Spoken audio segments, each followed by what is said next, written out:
मुझे लगाते थे ना तो शाम को मैं वापस घर आ जाता, मन नहीं लगता। ठीक है, फिर वहां भी मैं काम नहीं कर पाया तो एक जगह मेरे फादर दरभंगा में एक डॉक्टर के घर पे लगाया, उनके घर में बर्तन धोना था, वहां भी सुबह लगाया, शाम तक मैं घर वापस, क्योंकि शाम तक दोस्तों को याद आता था और मैं वापस आ जाता था घर उन दोस्तों के साथ खेलने के लिए। और एक जगह काम लगाया मेरे फादर, जो स्कूल होता है ना तो उसमें घंटी बजाने का काम। आप सोचो 11 साल 12 साल का बच्चा है तो उसी को उम्र का बच्चा स्कूल में बैठ कर पढ़ रहा है और उसी को घंटी बजाना है, कितना दिल में लगता था आज कि हम क्यों नहीं पढ़ सकते हैं।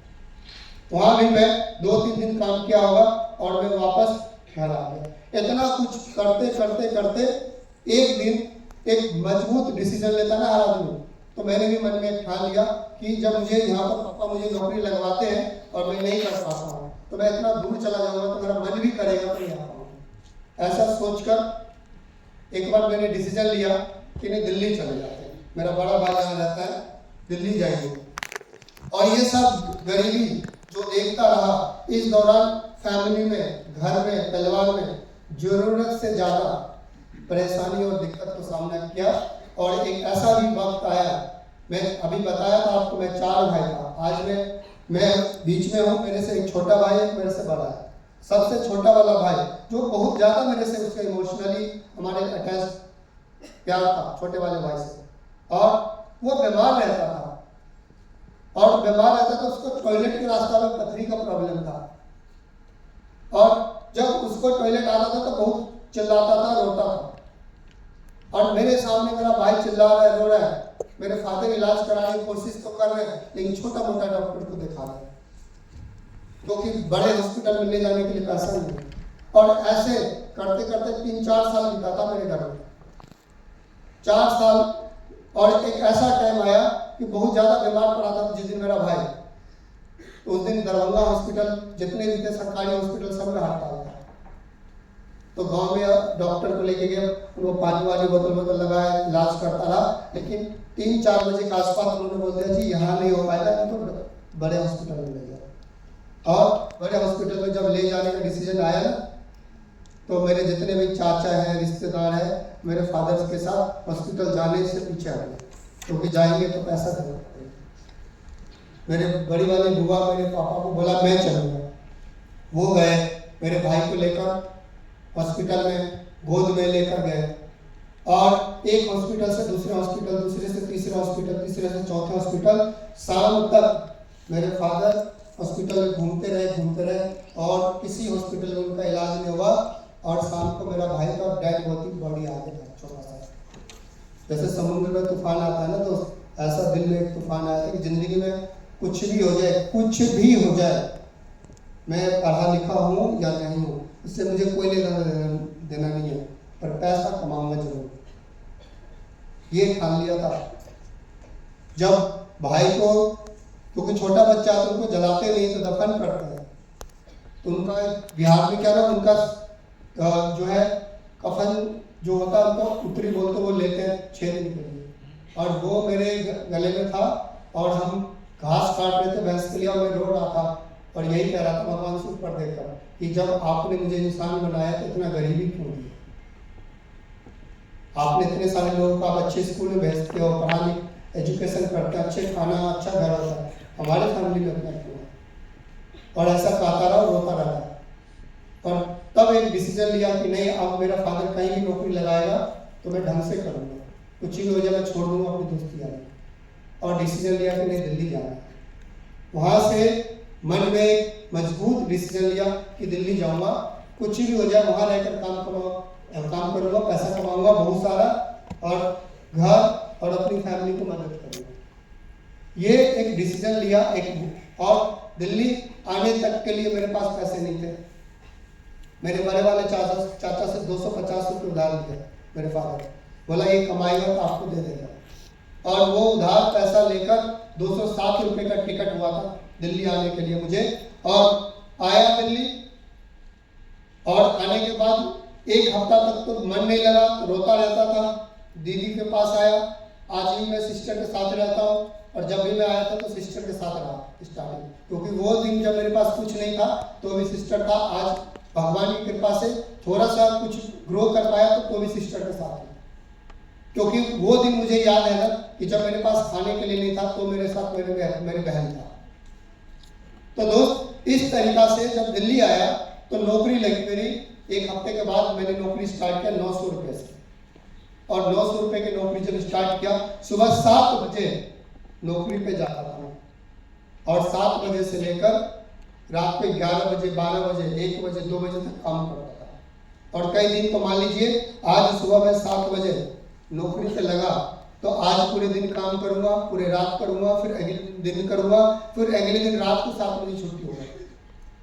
इतना मेहनत इतना काम करता था। क्यों? क्योंकि हर वक्त मेरे मम्मी, मेरे पापा, मेरे भाई, मेरे बहन मेरे नजरों के सामने होता था कि पैसा कमाना है, कुछ ही हो जाए पैसा कमाना है। 3 यानी 900 रुपये की सैलरी थी ना, तो मैं 2700-2800 रुपये सैलरी उठाया करता था। और मुझे 30 रुपये नाइट शिफ्ट में काम करने का 30 रुपये मुझे मिलते थे। उस पैसा को भी मैं जोड़ के रखता था और पूरे महीने में 300-400 रुपये इकट्ठा करता था उससे, और सारा पैसा जोड़कर हर महीना अब तो मोबाइल से आप पैसा कहीं से कहीं भेज के मनी ऑर्डर भेजा करता था अपने फादर के नाम से। और ऐसे करते करते 6 साल मैंने नौकरी करा, और भगवान मुझे मेरे ज़िंदगी में वो दिन आया जो मुझे स्मार्ट वैली को प्लान मेरे रिलेटिव ने मुझे इनवाइट किया। एक ऐसा प्रोजेक्ट है कि जहाँ पे नौकरी के साथ साथ आप कर सकते हो। और आकर प्रोग्राम को देखा, पूरा प्रोग्राम देखा, बोर्ड पे सर बता रहे थे, आपको बता दूं यही हॉल था, और इसी हॉल में मैं आकर प्लान को समझा था। और वो भी दिन है और आज का दिन है जहाँ से मैंने स्टार्ट किया था। आज वही हॉल पे इतना सारा नाम सम्मान रिस्पेक्ट आज ऊपर वाला कृपा से मिल रहा है। इसी से हॉल से मैंने डिसीजन लिया था। पूरा प्रेजेंटेशन हर सर कर रहे थे, मुझे तो समझ में नहीं आया प्लान को।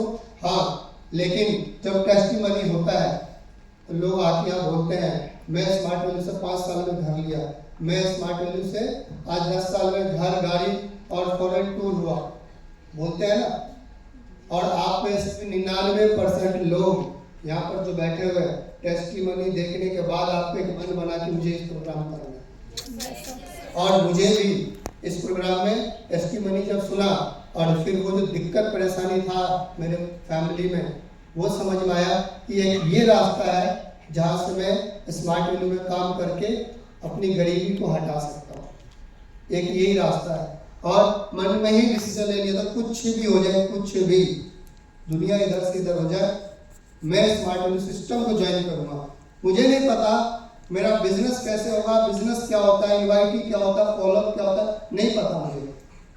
जब इतने सारे लोग कर रहे हैं ना तो मेरा भी हो जाएगा। और सब लोग इतने पढ़े लिखे और सब कुछ है, ये कर रहे हैं, इनका 100% हो रहा है, मेरा 1% भी हो गया ना, तो मेरी ज़िंदगी से, मेरी फैमिली की ज़िंदगी से गरीबी तो ख़त्म हो जाएगा। दोस्त, ये डिसाइड किया था प्लान्सो वाले वक्त, और प्लान्सो देखा, बाहर गया, हर सर मिले।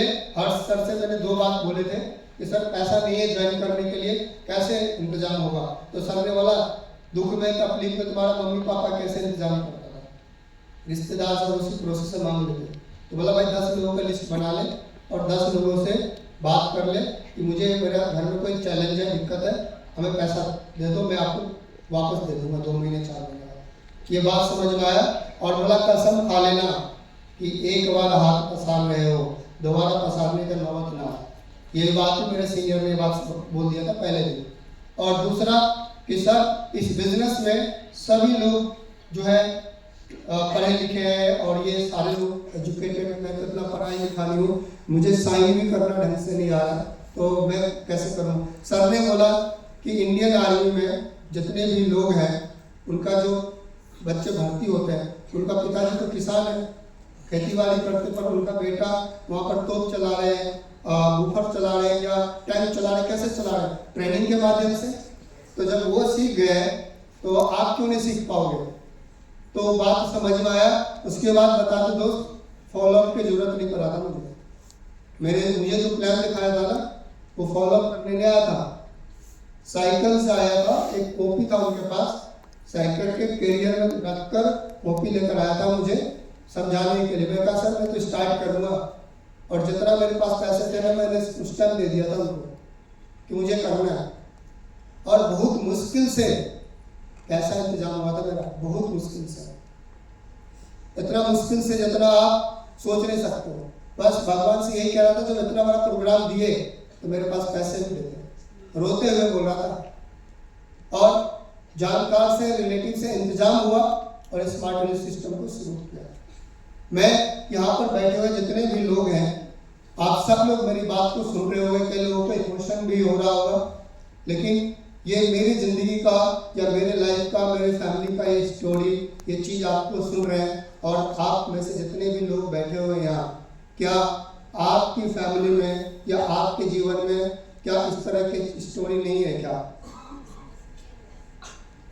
आप अपने आप को और अपनी चीज़ों को, हम सोचते हैं एम्पावरमेंट ट्रेनिंग में जाएंगे और वहाँ पर हमारा बिजनेस हो जाएगा, हम सोचते हैं लीड में जाएंगे मेरी ज़िंदगी बदलेगा। हाँ बदलेगा, लीड से ज़िंदगी, एम्पावरमेंट ट्रेनिंग से भी ज़िंदगी बदलेगा, बेसिक ट्रेनिंग से भी ज़िंदगी बदलेगा, लेकिन वो ज़िंदगी बदलने से पहले आपको खुद की फैमिली से जो ट्रेनिंग मिलता है ना, वो देखने की जरूरत है आपको कि खुद की फैमिली में आप देखिए कि क्या दिक्कत है मेरे फैमिली में। जो आदमी जिंदगी में आगे बढ़ना चाहता है पर वो अपनी फैमिली का दिक्कत नहीं देख रहा है, तो वो आगे बढ़ेगा कैसे? मुझे इस बिजनेस को ना करने के ना मेरे पास बहुत सारा रास्ता था। मैं पहले दिन ये बोल देता कि सर मैं तो पढ़ा लिखा नहीं हूँ, मैं कैसे करूँगा इस प्रोग्राम को, मैं तो सर बहुत शर्मिला टाइप का आदमी हूँ। एक बार कंपनी के अंदर गया, कंपनी में तो बंधुआ मजदूर वाला नौकरी करता हूँ मैं तो ये माहौल है, ये सारा चीज देखा ही नहीं था, मैं कैसे करूँगा? और बहुत आसानी से मैं अपने आप को इस बिजनेस से पीछे रख लेता, नेगेटिव हो जाता। लेकिन मैं कभी भी खुद को बहाना नहीं दिया। हर वक्त अगर कितना भी नेगेटिव हो, कितने भी रिजेक्शंस आए, मुझे अपनी फैमिली का वो दिक्कत याद आती। मुझे अपने भाई के सामने, वो जो छोटा भाई था वो मेरे सामने याद आता। कई बार तो रात को उठकर मैं रोया करता था अपने भाई के लिए। और जितने बार ये चीज इमोशनली होता था उतना मैं मजबूत होता था अपने जीवन में आगे बढ़ने के लिए। क्या हर आदमी इंतजार कर रहा है क्या कि मेरे फैमिली में कोई ऐसा चीज हुआ उसके बाद में सीरियस हो क्या लाइफ में? क्योंकि मैं बहुत सारे लोगों को इस बिजनेस में, मुझे आज 17 साल इस सिस्टम में हो चुका है, और पिछले 1 साल 2 साल 3 साल 4 साल से मैं कितने सारे लोगों को आप में से जानता हूँ फेस वाइज। लेकिन आपकी जब मैं जानता हूँ और देखता हूँ कि ये बिजनेस कर रहे हैं और इनके बिजनेस में वो ग्रोथ क्यों नहीं है, इनकी कामयाबी क्यों नहीं है, तो मुझे एक ही बात फिलहाल में आता है कि जो जीवन में मैंने दिक्कत देखा ना, वो शायद ये इनको नहीं फील हो रहा है। इसीलिए इनको 3 साल हो गया और ये 4 स्टेप से ऊपर ले गए। इनको 4 साल हो गया, ये 10 स्टेप से ऊपर ले गए। जिस दिन आपको वो फील होगा उस दिन मुझे लगता है ट्रेनिंग आपको नहीं समझाएगा, आप खुद इतना बारूद की तरह काम करने लग जाओगे।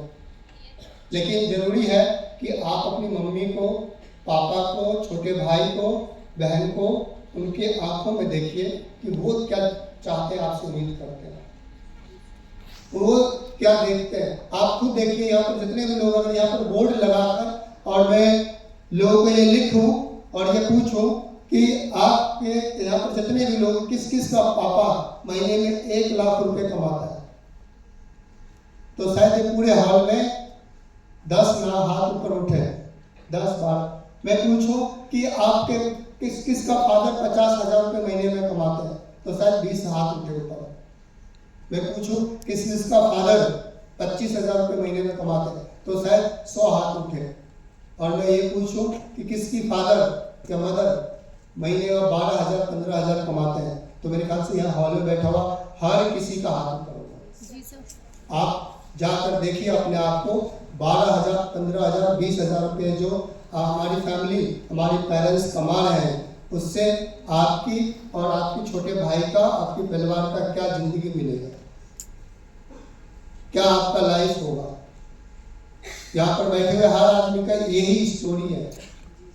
मैं 1000 लोग से ज़्यादा यहाँ पर हैं और 1000 लोग में कुछ लोग होंगे 4, 5, 10 लोग जो 1 लाख रुपए शायद उनके मदर फादर कमाते होंगे, लेकिन वो 1 लाख रुपए भी एक दिन में नहीं, उनके फादर को भी कम से कम 15 साल लग गए होंगे 1 लाख पे जाने में, 20 साल लग गया होगा उनको जाने में। तो फ्रेंड, आप सब लोग जब यहाँ हैं और जब आपके स्मार्ट वैल्यू में लाख रुपए कमाने का मौका मिला है, फिर आप क्यों देर कर रहे हैं?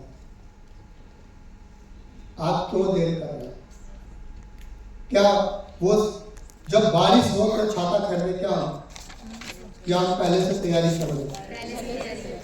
तो जरूरी है कि जो स्टोरी आज मुझे सुनते हैं लोग, मेरे बारे में अगर किसी को बताते हैं कि धनराज सर जो है जरूरत से ज्यादा गरीबी देखा, तो वो जरूरी है कि जब दूसरों को आप बताते हैं तो क्या आपके लाइफ में वो है या नहीं, और है तो आपका स्टोरी क्यों नहीं बन रहा है? आप क्यों नहीं बना पा रहे? क्योंकि हम हर ट्रेनिंग में आते हैं, हर ट्रेनिंग में बैठते हैं, ताली पीटते हैं, बहुत सारा यहाँ पर हाई लोग होता है, बहुत सारे लोग अचीवमेंट करते हैं, अचीवर बनते हैं, लेकिन आपका क्यों नहीं होता है? मैं आज भी आप देखोगे डेंटल हॉल पे या यहाँ पे मैं शांति रहता हूँ और फोकस हर वक्त अपने ऊपर होता है। जी सर। अगर मेरा अचीवमेंट हुआ तो आपका भी तो अचीवमेंट हो सकता है। और यहाँ पे बैठे हुए हर एक आदमी जो यहाँ बैठे हुए हैं, शायद मेरे से ज्यादा वो पढ़े लिखे होंगे। आपने 10वीं करी होगी, 12वीं करी होगी, ग्रेजुएशन करा होगा। आपको बता दूं, मैं इस कॉलेज का गेट तक भी नहीं देखा, मैं स्कूल का गेट तक भी नहीं पहुंचा। मेरे लिए बहुत चैलेंज था। मुझे याद है जब मैं छोटा था और गांव में क्या होता है ना, चारों तरफ घर होता है और बीच में आंगन होता है, उसमें शाम को लंटेन जलाकर और एक मिट्टी तेल मिलता था, 2 लीटर मिलता था कोटा से, उस डिबिया में डालकर और उसको जलाकर पढ़ा करता था गांव में। तो मेरा एक भतीजा पढ़ रहा था, तो हम ये सोचते थे इसके साथ बैठेंगे, कुछ पढ़ना लिखना सीखेंगे, मुझे तो नाम लिखना आ जाएगा कम से कम इसके साथ बैठेंगे तो। और जब देखता था ना उसका माँ कि मैं वहाँ बैठा हूँ, तो अपने बेटे को मारकर वो घर में बैठा देता है कि ये ना सीख ले। और उसने बहुत ज़्यादा पढ़ाई करी तो 10वीं करी, और 10वीं करके कर क्या रहा, कोर्ट के पास मुंशीगिरी कर रहा है। मैं स्मार्ट वैल्यू में ये नाम सम्मान, आज मैं कोटि कोटि धन्यवाद करता हूं मैं ऊपर वाले को कि मैं कहाँ था, कितना भीड़ में था, क्या क्या नहीं मेहनत करा, काम करा, और कहां से मैं यहाँ आया।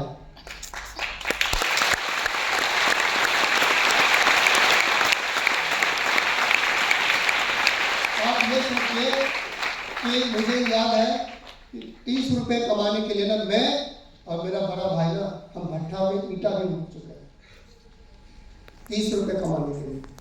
हम पूरे दिन 1000 ईंट जब उघा करते थे सर पे रख के, एक से दूसरी जगह चिलनी तक पहुंचाना होता था, तो 30 रुपये हमें मिलता था। महीने में 900 रुपये हम दोनों भाई मिलकर कमाते थे। आज ये सिस्टम, ये स्मार्ट वैल्यू, मैं पूरी जिंदगी अगर मैं बात करूं तो मैं अपना जो मेरे सीनियर है ना, उनका मैं कर्ज नहीं उतार पाऊंगा।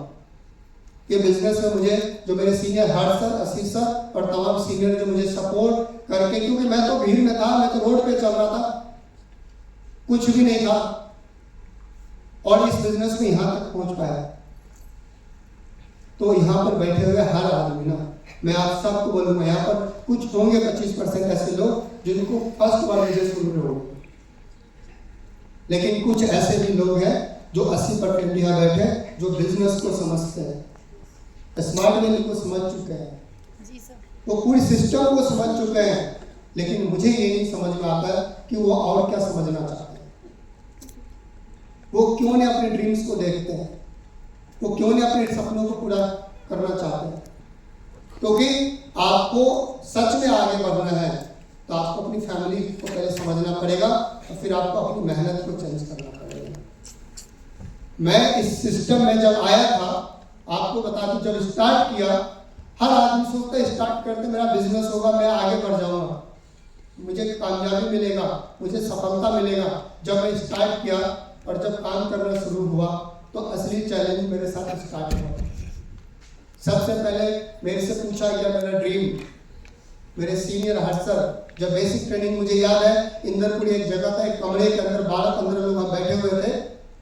सर बेसिक ट्रेनिंग कर रहे थे, पूरी बेसिक ट्रेनिंग सभी लोग लिख रहे थे, पर मुझे लिखना नहीं आ रहा था। मैं सिर्फ सर का ट्रेनिंग अटेंड कर रहा था और ध्यान से मैं सुन रहा था। पूरी ट्रेनिंग सुना और जब पूरा ट्रेनिंग खत्म हुआ ना, तो घर पर रूम पे जब गया तो मेरे रूम पार्टनर को मैंने पूरी बेसिक ट्रेनिंग समझाया। अब मैंने उनको पूरी बेसिक ट्रेनिंग समझाकर उनसे मैंने लिस्ट बनवाया और ड्रीम बुक मैंने बनवाया। क्या यहाँ पर आपको ये चैलेंज है क्या? और उस वक्त इस बिजनेस, मेरे लिए बिजनेस पहाड़ हो सकता था। इन्फिनिट बिजनेस को मैंने बहुत बोले तो सिस्टम को इतना समझा कि मैं करूँगा, होगा मेरा। कभी दिल में एक बाल के बराबर मेरे मन में नहीं आया कि मेरा बिजनेस नहीं होगा, मेरी टीम नहीं बनेगी या मैं पैसा नहीं कमा पाऊंगा। कभी मेरे मन में एक ख्याल नहीं आया। कभी जो बोलते हैं ना 2-4-10 इन्वाइटिव आप प्लान दिखाते हैं और हार मान जाते हैं। आपको बता दूं, शुरुआत में जब मैंने लिस्ट बनाया, जब मैंने प्लान शो करना स्टार्ट किया ना लोगों को, 1 2 3 4 5 10 15 20 25 30 35 40 50 55 60 65 69 लोगों को प्लान दिखा दिया था और एक भी स्टार्ट नहीं किया था। आज 35,000 लोग हैं पूरी टीम, एक भी स्टार्ट नहीं किया।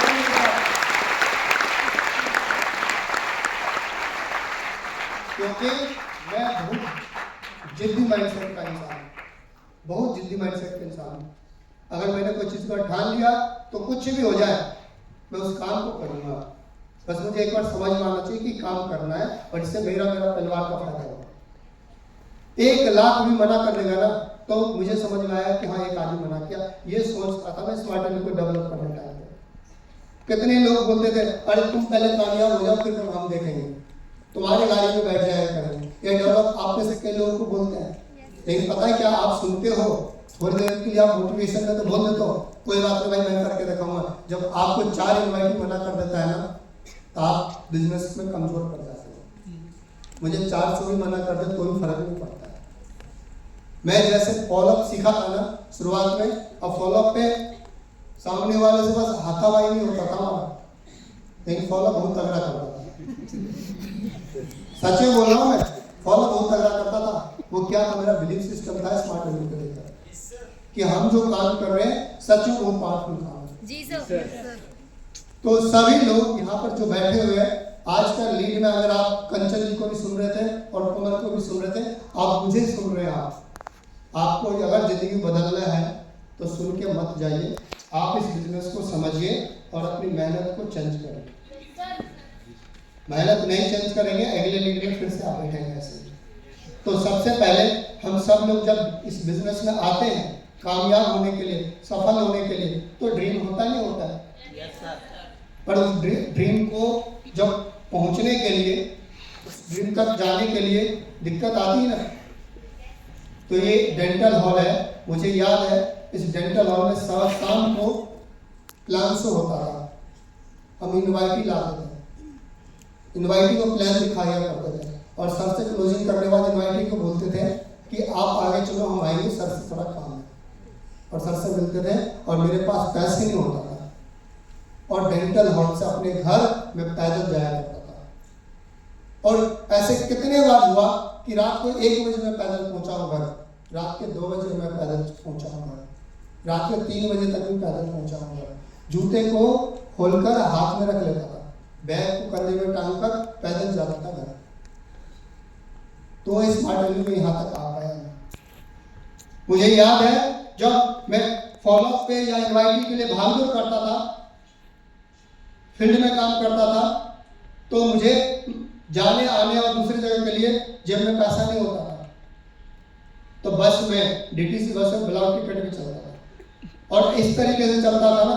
मेरे साथ एसोसिएट होता था, वो आगे वाले में घुसा एंट्री किया, मैं पीछे से जैसे टीटी बोला टिकट, अरे भाई ले तो लिया सामने वाला, और टीटी पूछ रहा ना पीछे वाले से, हाँ भाई टिकट ले लिया इनका।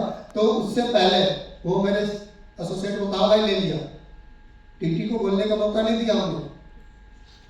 ये भी तरीका से मैं काम कर रहा था, क्योंकि किसी भी हाल में मुझे स्मार्ट वैल्यू करना है और मुझे आगे बढ़ना है, ये सोचता था। और भगवान से प्रार्थना यही करता था कि जितना आप सहयोग कर रहे हैं, एक दिन जरूर मैं जिस दिन बाइक जिस दिन कार लूंगा उस दिन कभी विदाउट टिकट नहीं चलूंगा, ये सोचता था। जब मेरे पास पैसा होगा तो विदाउट टिकट नहीं चलूंगा। कई बार लोग होता है ना, पैसा होने के बाद भी आप विदाउट टिकट या आप पैसा जेब में पर आप नहीं दे रहे चीजों को।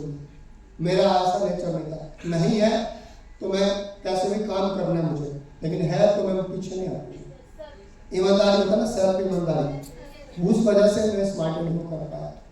शाम को जब घर पे खाना खाने बैठता था ना, तो मेरा बड़ा भाई सब्जी बेचते थे, तो बहस बात होती है ना कि बड़ा घर लेंगे, बड़ा गाड़ी लेंगे। अब मैं तो कमा कुछ नहीं रहा हूँ, अब बोल रहा हूँ बड़े भाई के सामने, तो कई बार मुझे थप्पड़ मारते थे। आधा चावल मुंह के अंदर है और आधा बाहर है,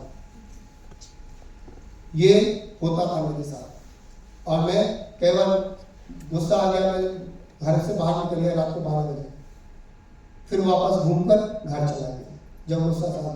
क्योंकि बिजनेस करना है तो सुनना पड़ेगा भाई का। भाई से बहस नहीं करता था किसी से भी, बस दिन में तक काम करना है। 72 घंटा 72 घंटा भी ना बगैर खाना खाए ना मैं पैदल जाकर फॉलोअप करता था, टीम के साथ भागदौड़ करता था दोस्त। तो स्मार्ट वैल्यू सिस्टम यहाँ तक लेकर आया है। क्या आप लोग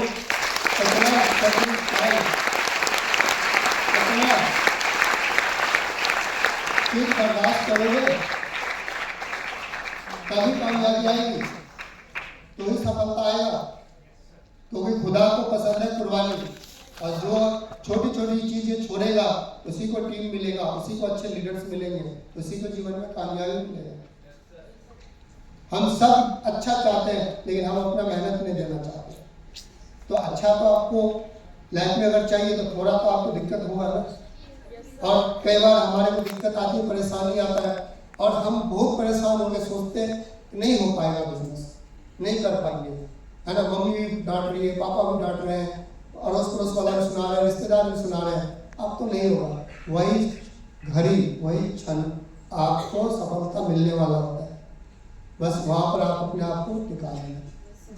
जब चारों तरफ से आपको दिक्कत आ रहा होगा ना, समझ लेना ऊपर वाला रेस में जिताना चाहता है। इन सभी चीजों को सिस्टम में आगे बढ़ने के लिए मैं फेस करता रहा। मैं वो दिन भी याद कर रहा हूँ। मैं मेरे सिस्टर का जब शादी था, आपको बता दूं मैं 3 भाई हूँ, तो जब मेरे सिस्टर का शादी फिक्स हुआ तो पैसा देने का बात आया घर में। तो मैंने अपने फादर को बोला कि मेरे को आप जितना बोलो आप ये देख लो मैं कितना दे सकता हूँ। तो मेरे फादर बोला इतना पैसा तुम्हें देना है। मैं दीदी से बात करके मकान मालिक जो मेरा था ना, उनसे पैसा लेकर और लाखों रुपए मैंने फादर को दिया, 1 लाख 1.5-2 लाख रुपए मैंने दिया। और उसके बाद स्मार्ट वैल्यू मेहनत करा, पर पैसा नहीं कमा रहा था, तो उसका ब्याज भी बढ़ता जा रहा था। और उससे भी बड़ी बात, उस शादी में मैं खुद नहीं जा पाया। आप में से मैं कई अपनी एसोसिएट्स को, लीडर्स को देखता, किसी रिश्तेदार के शादी में फॉलोअप छोड़ के चला गया, किसी दोस्त का बर्थडे है फॉलोअप छोड़ के चला गया, प्लान को छोड़ के चला गया। मेरा तो एक ही बहन था, दोबारा तो मौका ही नहीं आता है, और मैं शादी में नहीं गया, क्योंकि मैं अपने बिजनेस को जिंदगी का सबसे पहला प्रायोरिटी पे रखा। सबसे पहला प्रायोरिटी पे अपनी बिजनेस को रखा ना। तो इसीलिए ये आप यहाँ पर देख रहे हो बुके फूल का और वो हार, इसीलिए देख रहे हैं आप। आपको भी जिंदगी में सफलता चाहिए, कामयाबी चाहिए, तो आप ये देखिए कि आपका स्मार्ट वैल्यू बिजनेस कौन सी प्रायोरिटी पे है। आप पहले दोस्त को प्रायोरिटी देते हैं, आप फैमिली के लिए तो पैसा कमा ही रहे हैं, लेकिन ये बिजनेस फैमिली से भी पहले करना होगा, क्योंकि ये बिजनेस से ही तो फैमिली का दिक्कत परेशानी ठीक होगा। आप सोचते हैं क्या, अरे फैमिली तो सबसे, बिजनेस से बड़ा तो फैमिली है, लेकिन बिजनेस को पहले करना होगा, तो ही फैमिली को संभाल पाएंगे। और ये सब कुछ ड्रीम्स के बात करते हैं, सपने की बात करते हैं, तो जैसे आपने इस बिजनेस में स्टार्ट किया, बेसिक